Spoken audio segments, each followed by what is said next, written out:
మహమ్మద్ రాజా గురించి వెళ్ళాడు కదా, అతని గురించి మీరేం చెప్తారు? నాకు తెలిసి అసలు మెయిన్ విన్నర్ తను, బిగ్ బాస్ విన్నర్ తను 100% తను విన్నర్. కంపల్సరీ బిగ్ బాస్ తను తీసుకోకపోతే అంటే మరో రైతు బిడ్డ అవుతాడంటారా?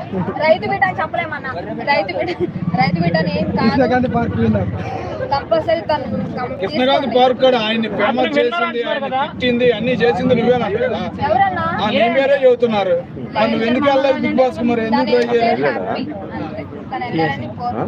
ఎందుకని అలా అనుకుంటున్నారు? ఫ్యామిలీ సపోర్ట్ అంతా ఏమి లేకపోయినా సరే తనకు వచ్చిన 5,000 చేయించుకొని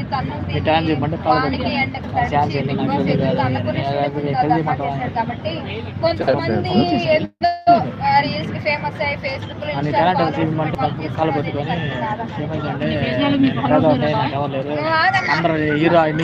ఇప్పుడు అతను తీసుకోవడానికి అంటే నేను రిజెక్ట్ అన్నారు కదా అగ్ని పరీక్షలో, దానికి రీజన్ ఏమంటారు మీరు?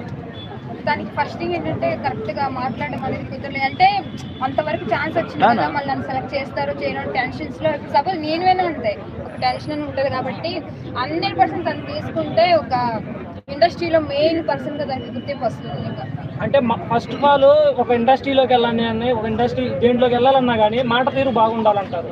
కానీ అక్కడికి వెళ్ళిన తర్వాత అతను ఏం చేశాడంటే అతను టాలెంట్ చూపించుకోకుండా పోయి కాళ్ళ మీద పడ్డాడు. దాన్ని మీరేం చెప్తారు? కాళ్ళ మీద పడ్డాడంటే అందరూ వచ్చి 2-3 డైలాగులు చెప్పడం, ఆమె పొగట్టము, ఏదో చిన్న చిన్న డైలాగులు చెప్తే వాళ్ళు రిజెక్ట్